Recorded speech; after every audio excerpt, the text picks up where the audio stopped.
ناظرین کرام، تمام طرح کی اختیارات، تصرفات اللہ تعالیٰ کے پاس ہیں۔ وہ جو چاہے وہی ہوتا ہے۔ زندگی اور موت اسی کے پاس ہے۔ وہ جس کو چاہے زندہ رکھتا ہے اور جس کو چاہے موت سے ہمکنار کر دیتا ہے۔ اگر وہ کسی کو زندگی دینے پہ آئے تو کوئی اس سے زندگی چھین نہیں سکتا، اور اگر وہ کسی کو موت دینا چاہے تو کوئی اس کو بچا نہیں سکتا۔ قرآن مجید کی سینکڑوں آیات اس بات کی گواہی دیتی ہیں اور ہزاروں احادیث اس بات کو ثابت کرتی ہیں، اور بیسیوں سچے واقعات اس بات کی تائید کرتے ہیں۔ ایسے ہی سچے واقعات میں سے ایک واقعہ میں آپ کے گوش گزار کرنے جا رہا ہوں۔ یہ واقعہ خود نبی کریم صلی اللہ علیہ وآلہ وسلم نے بیان کیا ہے، اور امام مسلم اور امام ترمذی رحمہم اللہ نے اس واقعے کو اپنی اپنی حدیث کی کتاب میں بیان کیا ہے۔ صحیح مسلم کی حدیث نمبر ہے 3005 اور جامع ترمذی کا حدیث نمبر ہے 3339۔ سیدنا صہیب رضی اللہ عنہ بیان کرتے ہیں کہ نبی کریم صلی اللہ علیہ وآلہ وسلم نے بیان کیا کہ پہلی قوموں میں سے ایک قوم کا ایک بادشاہ تھا جس کی مدد کرنے کے لیے ایک جادوگر بھی تھا۔ وہ جادوگر بڑا ماہر جادوگر تھا۔ جب وہ بوڑھا ہو گیا تو اس نے بادشاہ سے کہا کہ بادشاہ، اب میں بوڑھا ہو چکا ہوں اور لگتا ہے کہ شاید میری موت کا وقت قریب آ چکا ہے۔ میں چاہتا ہوں کہ میں کسی کو اپنا یہ علم سکھا دوں تاکہ کل وہ تیرے کام آتا رہے، لہٰذا تو کسی ذہین فتین بچے کو میرے سپرد کر دے تاکہ میں اپنا جادو کا علم اس کے سپرد کر دوں۔ بادشاہ نے اپنی سلطنت میں سے ایک بڑے ذہین فتین بچے کا انتخاب کیا اور اس کو جادوگر کے سپرد کر دیا۔ اب بچہ روز جادوگر کے پاس جاتا اور جادوگر سے جادو کا علم حاصل کرتا۔ حسب معمول بچہ ایک دن جادوگر کے پاس جا رہا تھا تو رستے میں اسے ایک جھونپڑی نظر آئی۔ بچے کا تجسس بڑھا، وہ جھونپڑی میں چلا گیا۔ اس نے دیکھا کہ وہاں ایک آدمی جس کی ظاہری حالت درویشوں جیسی ہے، وہ ایک عبادت میں مصروف اور مشغول ہے۔ درویش کی عبادت کا طریقہ بچے کو بہت پسند آیا اور وہ مسلسل اس میں دلچسپی لینے لگا۔ چنانچہ اب بچے کا معمول یہ تھا کہ وہ جب بھی گھر سے جادوگر کے پاس جانے کے لیے آتا تو رستے میں درویش کے پاس ٹھہر جاتا، اس سے بات چیت کرتا، اس سے علم حاصل کرتا اور پھر وہ جادوگر کے پاس چلے جاتا۔ جب بچہ تاخیر سے جادوگر کے پاس جاتا تو جادوگر اس پہ ناراض ہوتا اور اس کو سزا بھی دیتا۔ بچہ اس بات سے تنگ آ گیا۔ اس نے اس بات کا تذکرہ درویش سے کیا اور کہا کہ اس طرح مجھے جادوگر کی طرف سے سزا کا سامنا کرنا پڑتا ہے، اس کا حل کیا ہے؟ درویش نے بچے کی بات سنی اور اس کو مشورہ دیا کہ بیٹا، جب تم جادوگر کے پاس تاخیر سے پہنچو تو اس سے کہہ دیا کرو کہ میں گھر سے لیٹ نکلا تھا، مجھے گھر سے تیرے پاس آتے ہوئے تاخیر ہو گئی۔ اور پھر اسی طرح جب تم جادوگر کے پاس سے گھر میں تاخیر سے جاؤ اور گھر والے تمہیں یہ کہیں کہ تم تاخیر سے آئے ہو، دیر سے آئے ہو، تو ان سے کہہ دیا کرو کہ مجھے جادوگر کے پاس سے آتے ہوئے تاخیر ہو گئی ہے، آج مجھے استاد نے لیٹ چھٹی دی ہے۔ تو اس طرح تم دونوں طرفہ یہ جب جوابی کارروائی کرو گے تو تمہیں دونوں کی طرف سے کسی سزا اور سرزنش کا سامنا نہیں کرنا پڑے گا۔ تو اس طرح بچے نے درویش کی بات پہ عمل کیا تو جادوگر بھی مطمئن ہو گیا اور اس کے گھر والے بھی مطمئن ہو گئے، اور یہ معاملہ ایسے اچھے طریقے کے ساتھ چلتا رہا۔ اب ایک دن ایسا ایک عجیب واقعہ پیش آیا کہ بچہ تعلیم حاصل کرنے کے لیے جا رہا تھا تو دیکھا کہ راستے میں ایک بہت بڑا جانور ہے، اس نے لوگوں کا رستہ روک رکھا ہے۔ لوگ پریشان ہیں اور جانور رستہ چھوڑ نہیں رہا، رستہ بالکل بلاک ہو چکا ہے۔ اب بچے کے ذہن میں آیا، کہا یا اللہ، آج میں پرکھوں گا، آج مجھے پتہ چل جانا چاہیے کہ جادوگر سچا ہے یا درویش سچا ہے۔ اللہ تو میرے بارے میں فیصلہ کر دے، مجھے سمجھ دے دے کہ میں فیصلہ کر سکوں کہ جادوگر اور درویش میں سے کون سچا ہے۔ چنانچہ لڑکے نے زمین سے ایک پتھر اٹھایا اور کہا، اللہ، میں نے درویش سے جو تعلیمات حاصل کی ہیں ان کے مطابق میں اس جانور کو یہ پتھر ماروں گا۔ اللہ، اگر درویش کا دین سچا ہے تو یہ جانور مر جائے تاکہ میرے اوپر یہ حقیقت ثابت ہو جائے کہ درویش سچا ہے۔ چنانچہ وہ لڑکے نے پتھر وہ جانور کو مارا۔ جامع ترمذی کی روایت کے اندر یہ وضاحت ہے کہ وہ جانور بہت بڑا شیر تھا۔ لڑکے کے پتھر مارنے کی دیر تھی کہ وہ جانور وہیں ڈیر ہو گیا، مر گیا، اور رستہ وہ صاف ہو گیا، لوگ آنے جانے لگے۔ لڑکے کا چرچا سب لوگوں میں ہونے لگا، اور لڑکے نے پھر آ کر کے درویش کو یہ بات بتائی کہ استاد جی، اس طرح میرے ساتھ یہ معاملہ پیش آیا ہے اور میں نے اللہ تعالیٰ سے دعا کی تھی اور اس دعا کے نتیجے میں وہ جانور مر گیا۔ اب درویش کو فکر لاحق ہو گئی کہ اب یہ معاملہ آہستہ آہستہ لوگوں کے سامنے کھل جائے گا اور بات میرے تک آ جائے گی۔ تو درویش نے لڑکے کو یہ نصیحت کی کہ بیٹا، آج کے دن تو میرے سے آگے نکل گیا ہے اور ان قریب تجھے آزمائش میں ڈالا جائے گا، اور جب تیرے اوپر آزمائش آئے تو میری ایک تجھے نصیحت ہے کہ میرے بارے میں کسی کو نہ بتانا۔ لڑکے نے کہا کہ ٹھیک ہے استاد جی، میں آپ کے بارے میں کسی کو نہیں بتاؤں گا۔ معاملہ چلتا رہا اور لڑکے کی شہرت جو ہے وہ پورے ملک کے اندر ہونے لگی۔ چنانچہ یہ بات بادشاہ کے ایک وزیر تک پہنچی جو اپنی بینائی کھو چکا تھا، وہ اندھا تھا۔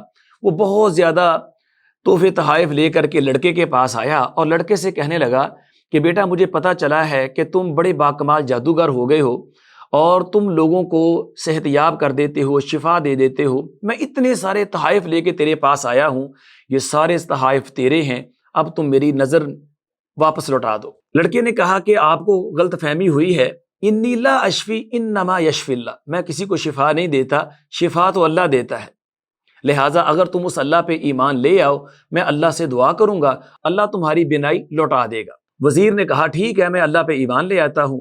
وزیر ایمان لے آیا، لڑکے نے دعا کی، اللہ تعالیٰ نے اس وزیر کی بینائی لوٹا دی۔ اب ایک دن وہ وزیر جو ہے بادشاہ کے پاس گیا، بادشاہ نے دیکھا کہ یہ وزیر تو نبینا تھا، اس کی بینائی واپس آ چکی ہے، تو اس نے وزیر سے دریافت کیا کہ تمہاری یہ بینائی کیسے واپس آئی؟ تو وزیر نے بتایا کہ بادشاہ سلامت، وہ جو لڑکا جادوگر سے تعلیم حاصل کرتا تھا میں اس کے پاس گیا ہوں اور اس نے میری یہ بینائی لوٹا دی ہے، اور اس نے مجھے کہا ہے کہ یہ سارا کچھ اللہ کے پاس ہے، اللہ کے پاس ہر چیز کا اختیار ہے، اگر تم اللہ پہ ایمان لے آؤ میں اللہ سے دعا کروں گا، اللہ تمہاری بینائی لوٹا دے گا۔ چنانچہ میں اللہ پہ ایمان لے آیا اور اللہ تعالیٰ نے میری بینائی لوٹا دی ہے۔ یہ بات سن کر کے بادشاہ کو غصہ آ گیا، اس نے کہا میرے سوا تمہارا کون رب ہے؟ تو وزیر نے بے درے کہا کہ اے بادشاہ، ربی و ربک اللہ، تو میرا رب نہیں ہے، میرا اور تیرا دونوں کا رب اللہ تعالیٰ ہے۔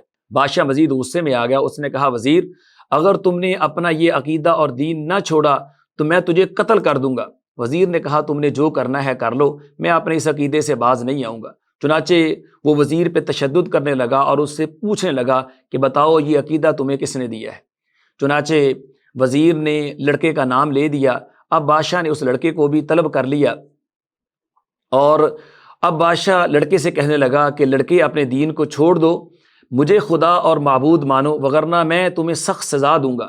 لڑکا باز نہ آیا اور بادشاہ اس لڑکے پہ تشدد کرنے لگا اور اس سے کہنے لگا بتا یہ عقیدہ تو نے کہاں سے لیا ہے؟ جب لڑکے پہ بہت زیادہ تشدد ہوا تو اس نے بتا دیا کہ میں نے یہ عقیدہ اور دین فلاں راہب سے لیا ہے۔ اس طرح بادشاہ کے کرندے راہب کو بھی بادشاہ کے پاس لے آئے۔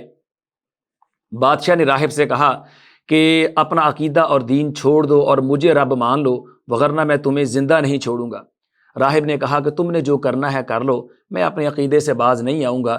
چنانچہ اس نے ایک آرا منگوایا اور راہب کے سر کے درمیان میں رکھ کر کے راہب کے 2 ٹکڑے کر دیے اور اس کے بعد وزیر کو بھی قتل کر دیا۔ اور اس کے بعد بادشاہ لڑکے کی طرف متوجہ ہوا اور کہنے لگا لڑکے دیکھ تیرے سامنے تیرے 2 ساتھیوں کا کیا حشر ہوا ہے، اگر تو نے مجھے رب نہ مانا تو پھر میں تیرا بھی یہی حشر کروں گا، تیرے ساتھ بھی یہی سلوک کیا جائے گا۔ لڑکے نے کہا کہ بادشاہ تو جو بھی کر لے میں اپنے عقیدے اور دین سے کبھی بھی واپس نہیں آؤں گا، اپنا عقیدہ اور دین نہیں چھوڑوں گا۔ بادشاہ نے اس کو قتل کرنے سے پہلے یہ پروگرام بنایا کہ اس کو کوئی اور سزا دی جائے۔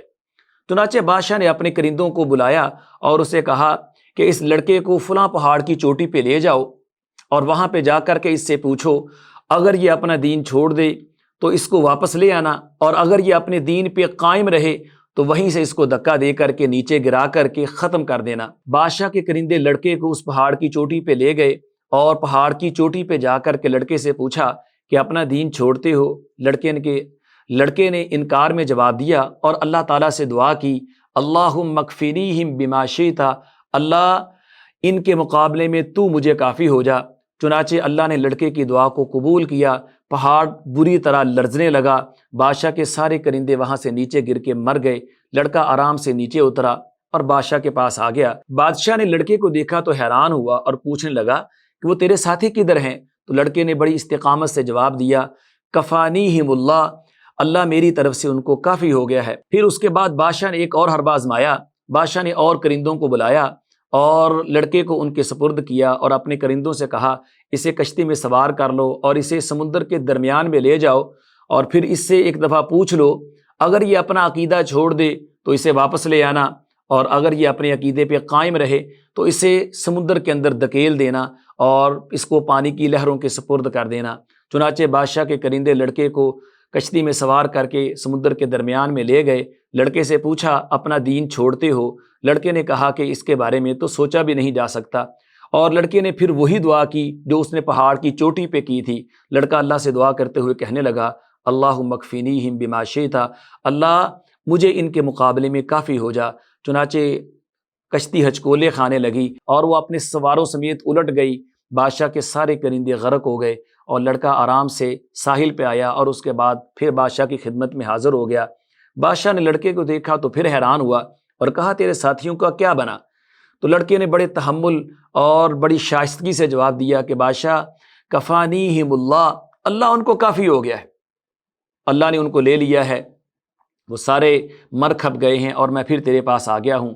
اور یاد رکھ میں تمہیں ایک بات کہتا ہوں کہ تو کبھی مجھے مار نہیں سکتا، تو اگر مجھے مارنا چاہتا ہے تو اس طریقے سے مجھے مار سکتا ہے جو طریقہ میں تمہیں خود بتاؤں گا، اس کے علاوہ تو مجھے مار نہیں سکتا۔ بادشاہ نے کہا بتا میں تجھے کیسے مار سکتا ہوں؟ لڑکے نے کہا کہ بادشاہ میں تمہیں یہ طریقہ بتا رہا ہوں، اگر تم اس پہ عمل کرو گے تو تم قتل کرنے میں کامیاب ہو جاؤ گے۔ وہ طریقہ یہ ہے کہ تم اپنی پوری سلطنت میں اعلان کر دو اور تمام لوگوں کو ایک بڑے میدان میں جمع کر لو۔ جب سارے لوگ ایک بڑے میدان میں جمع ہو جائیں پھر ایک لمبے درخت کو بطور سوری میرے لیے منتخب کر لو اور مجھے اس کے اوپر چڑھا دو، اور پھر جب میں سوری کے اوپر چڑھ جاؤں تو تم اپنے کمان میں تیر رکھ لو اور تیر کو بالکل درمیان میں کر کے میری طرف نشانہ لے لو۔ جب تم اپنا نشانہ میری طرف سیدھا کر چکو تو پھر تم نے یہ الفاظ پڑھنے ہیں اور اس کے بعد تیر چلانا ہے۔ جب تم ایسا کرو گے تو تم مجھے مارنے میں قتل کرنے میں کامیاب ہو جاؤ گے۔ چنانچہ بادشاہ نے اعلان کر دیا، سارے کے سارے لوگ ایک بڑے میدان کے اندر جمع ہو گئے۔ بادشاہ نے درخت کو ایک سولی کے طور پہ وہاں پہ نصب کر دیا، لڑکے کو اس کے اوپر چڑھا دیا، اور پھر بادشاہ نے تیر کمان منگوایا اور تیر کو کمان کے اندر فٹ کر کے اس کا رخ لڑکے کی طرف کر دیا، اور چلانے سے پہلے اس نے وہ کلمات پڑھے جو بچے نے بادشاہ کو بتائے تھے، اور وہ کلمات یہ تھے بسم اللہ رب الغلام، میں اللہ کا نام لے کر کے جو اس لڑکے کا رب ہے یہ تیر چلا رہا ہوں۔ چنانچہ بادشاہ نے تیر چلایا، وہ تیر لڑکے کی کن پٹی پہ لگا، لڑکے کا خون باہر نکلا اور اس نے اپنی گردن جھکا دی اور اپنی جان اللہ کے سپرد کر دی۔ یوں بچہ اللہ کو پیارا ہو گیا، لیکن بادشاہ کی زبان سے جو الفاظ نکلے وہ لوگوں کی کایا پلٹ گئے، لوگوں کا عقیدہ بدل گئے، لوگوں کو سمجھ آ گئی کہ رب یہ بادشاہ نہیں ہے بلکہ رب وہ ہے جو آسمانوں کے اوپر ہے۔ چنانچہ سب لوگ یک زبان یہ اعلان کرنے لگے آمنا برب الغلام، آمنا برب الغلام، آمنا برب الغلام، ہم اس رب پہ ایمان لے کے آئے ہیں جو اس لڑکے کا رب ہے، ہم اس رب پہ ایمان لے کے آئے ہیں جو اس لڑکے کا رب ہے، ہم اس رب پہ ایمان لے کے آئے ہیں جو اس لڑکے کا رب ہے۔ اب بادشاہ نے یہ صورتحال دیکھی تو وہ پریشان ہو گیا۔ بادشاہ کے وزیر کہنے لگے بادشاہ سلامت، آپ جس بات سے ڈرتے تھے وہی حقیقت بن گئی ہے، اب تو سب لوگ ایمان لے آئے ہیں، اب کیا کیا جائے؟ بادشاہ نے کہا کہ میں ان کو نہیں چھوڑوں گا۔ وہ بجائے ماننے پہ، حقیقت کا اعتراف کرنے پہ، ضد اور ہٹ درمی پہ اتر آیا، اور اس نے کہا کہ میری سلطنت میں جتنے چوک اور چوراہے ہیں سب چوک اور چوراہوں کے سروں کے اوپر بڑی بڑی خندقیں کھود دو اور ان کے اندر آگ کا الاؤ جلا دو، اور جو بندہ بھی، جو عورت، جو مرد مجھے رب نہ مانے اسے اس آگ کے اندر جھونک دو۔ چنانچہ ہزاروں لوگ جو ہیں وہ اللہ کی توحید پر ایمان لانے کی پاداش میں اس آگ کے اندر جھونک دیے گئے۔ نبی کریم صلی اللہ علیہ وآلہ وسلم نے فرمایا ایک عورت اپنے شیر خوار بچے کو اپنے سینے سے لگائے ہوئے آ رہی ہے، ایمان کی چاشنی اس کے سینے کے اندر پوری طرح سرایت کر چکی ہے۔ جب وہ خندق کے کنارے پہ پہنچی تو اس نے بچے کو دیکھا تو اس کے پاؤں ایک دفعہ رک گئے کہ یہ میرا شیر خوار چھوٹا سا بچہ ہے، اس کو لے کے میں آگ میں جاؤں گی، لیکن اللہ تعالیٰ نے بچے کو بھی قوت گویائی دے دی۔ بچہ اپنی ماں کی طرف منہ کر کے بولا کہ یا اماں اصبری فإنکی علی الحق، میری ماں تو حق پر ہے، لہذا بے دریغ آگ کے اندر کود جا۔ تو اس طرح اس عورت نے بھی آگ کے اندر چھلانگ لگا دی۔ ناظرین کرام، آپ نے دیکھا کہ موت و حیات کا مالک اللہ تعالیٰ ہے۔ یہ بادشاہ جو اپنے دور کا ایک طاقتور بادشاہ تھا، تمام طرح کے وسائل اور ذرائع اس کے پاس موجود تھے، لیکن اس کے باوجود جو شخص ایک چھوٹے سے بچے کو مار نہ سکے وہ کبھی بھی الہ اور معبود نہیں ہو سکتا۔ تو الہ اور معبود وہی ہے جس کے پاس تمام طرح کے اختیارات اور تصرفات ہیں، اور یہ تمام طرح کے اختیارات اور تصرفات صرف اللہ تعالیٰ کے پاس ہیں۔ لہذا وہی ہمارا الہ ہے، وہی ہمارا معبود ہے، وہی ہمارا رب ہے، یہی ہمارا عقیدہ ہے جو ہمیں جنت میں لے کر کے جائے گا۔ اللہ تعالیٰ نے بھی اس واقعے کا تذکرہ جو ہے 30ویں پارے میں سورۃ البروج میں کیا ہے۔ اگر آپ تفصیل سے پڑھنا چاہیں تو آپ قرآن مجید میں سورۃ البروج کی تفسیر کا مطالعہ کر سکتے ہیں۔